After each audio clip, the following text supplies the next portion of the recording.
नमो भगवते वासुदेवाय। आज हम अधिक मास की कथा का 3 अध्याय का श्रवण करेंगे। बोले श्री हरि प्रभु की जय। आज के अध्याय के अंदर मलमास का बैकुंठ में जाना, इसके संदर्भ में कथा कही गई है। सूत जी के श्री मुख से पवन कथा सुनते हुए ऋषि बोले, हे महाभाग, नर के मित्र नारायण नारद के प्रति जो शुभ वचन बोले वह आप विस्तार पूर्वक हमसे कहें। श्री सूत जी बोले, हे द्विज सत्तमो, नारायण ने नारद के प्रति जो सुंदर वचन कहे वह जैसे मैंने सुने हैं वैसे ही कहता हूँ, आप लोग इसे सुने। नारायण बोले, हे नारद, पहले महात्मा श्री कृष्णचंद्र ने राजा युधिष्ठिर से जो कहा था वह मैं तुमसे कहता हूँ, सुनो।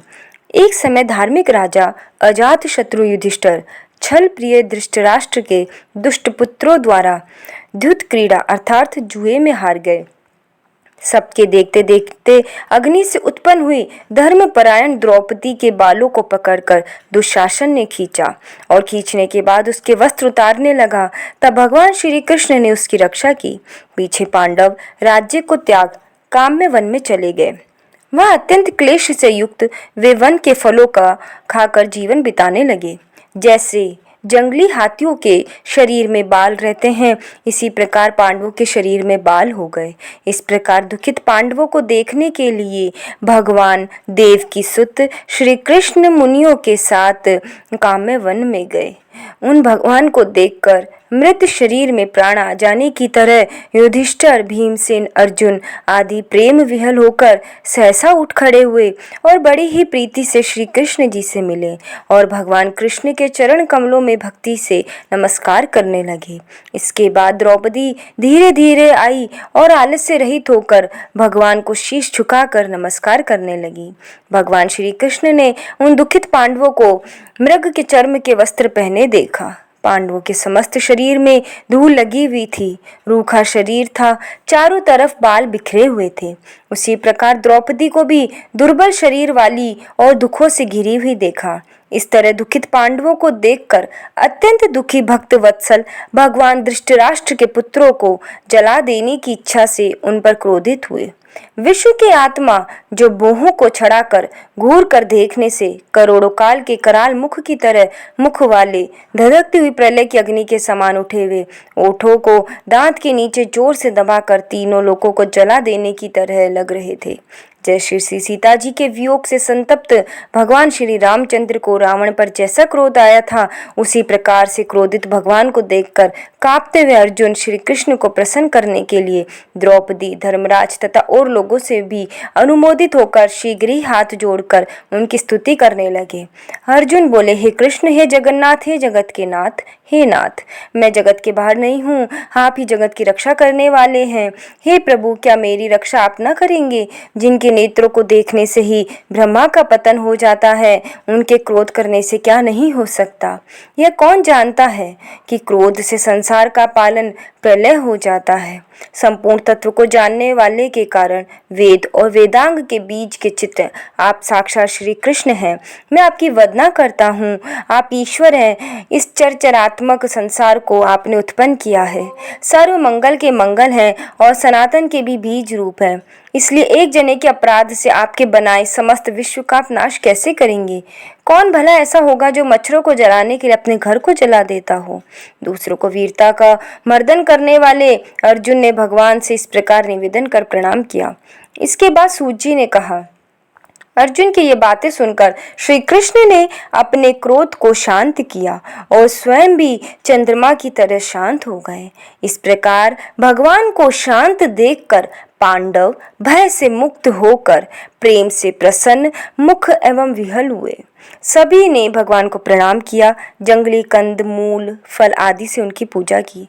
फिर श्री नारायण भगवान बोले, तब शरण में जाने योग्य भक्तों के ऊपर कृपा करने वाले श्री कृष्ण को प्रसन्न जान विशेष प्रेम से भरे हुए नम्र अर्जुन ने उन्हें बारंबार नमस्कार किया और जो प्रश्न आपने हमें किया वही प्रश्न उन्होंने श्री कृष्ण से किया। इस प्रकार अर्जुन का प्रश्न सुनकर क्षण मात्र मन से सोचकर अपने सुहाद्र पांडवों को और व्रत को धारण की हुई द्रौपदी को आश्वासन देते हुए वक्ताओं में श्रेष्ठ श्री कृष्ण पांडवों से हितकर वचन बोले। श्री कृष्ण बोले, हे राजन, हे महाभाग, हे विभव, अब मेरे वचन सुनो। आपने यह प्रश्न अपूर्व किया है, आपको उत्तर देने में मुझे उत्साह हो रहा है। इस प्रश्न का उत्तर गुप्त से गुप्त है, ऋषियों को भी नहीं विदित है। फिर भी हे अर्जुन, मित्र के नाते अथवा तुम हमारे भक्त हो, इस कारण से हम कहते हैं। हे सुब्रत, वह जो उत्तर है वही अति उग्र है, अतः क्रम से सुनो। चैत्रादि जो 12 मास, निमेष, महीने के दोनों पक्ष, घड़ियां, प्रहर, त्रिप्रहर, 6 ऋतुएं, मुहूर्त, दक्षिणायन और उत्तरायण, चारों युग, इसी प्रकार परार्ध तक जो काल है, यह सब और नदी, समुद्र, तालाब, कुएं, बावड़ी, गड़िया, स्त्रोत, लता, औषधियां, वृक्ष, पास आदि पेड़, वन की औषधियां, नगर, गांव, पर्वत, पुरैया, ये सब मूर्ति वाले हैं और अपने गुणों से पूजे जाते हैं। इसमें ऐसा कोई अपूर्व व्यक्ति नहीं है जो अपने अधिष्ठाता देवता के बिना रहता हो। अपने अपने अधिकार में पूजे जाने वाले यह सभी फल को देने वाले हैं। अपने अपने अधिष्ठाता देवता के योग के महात्म में से सब भाग्यवान है। हे पांडु नंदन, एक समय अधिक मास उत्पन्न हुआ। उस उत्पन्न हुए असहाय निंदित मास को सब लोग बोले कि यह मलमास सूर्य की संक्रांति से रहित है, अतः पूजने योग्य नहीं है। यह मलमास मल रूप होने से छूने योग्य भी नहीं है और न शुभ कार्यों में अग्रणी है। इस प्रकार के वचनों को लोगों के मुख से सुनकर यह मलमास निरुद्योग, प्रभा रहित, दुख से घिरा हुआ, अति खिन्न मन, चिंता से ग्रस्त मन होकर व्यतीत हृदय से मरणासन की तरह हो गया। फिर यह धैर्य धारण कर मेरी शरण में आया। हे नर, वैकुंठ भवन में जहाँ मैं रहता था वहाँ पहुँचा और मेरे पास आकर मुझे पुराण पुरुषोत्तम को इसने देखा। उस समय अमूल्य रत्नों से जड़ित स्वर्ण के सिंहासन पर बैठे मुझको देखकर यह भूमि पर साष्टांग दंडवत कर हाथ जोड़कर नेत्रों में बारंबार आंसुओं की धारा बहाता हुआ धैर्य धारण कर गदगद वाणी से बोला। इतना कहकर सूत जी बोले। इतनी कथा कहकर भगवान नारायण चुप हो गए। इस प्रकार नारायण के मुख से कथा सुन भक्तों के ऊपर दया करने वाले नारद मुनि पुनः भगवान नारायण को बोले। नारद जी बोले, हे प्रभु, इस प्रकार अपनी पूर्ण कला से विराजमान भगवान विष्णु के निर्मल भवन में जाकर भक्ति द्वारा मिलने वाले, जगत के पापों को दूर करने वाले, योगियों को भी शीघ्र न मिलने वाले, जगत को अभयदान प्रदान करने वाले ब्रह्म रूप मुकुंद जहाँ पर थे उनके चरण कमलों की शरण में आए हुआ अधिक मास इसके बाद क्या बोला। इति श्री पुरुषोत्तम मासे अधिक मासे वैकुंठ पदार्पण नामक तीर्थ अध्याय समाप्त। बोलिए श्री हरि प्रभु विष्णु की जय।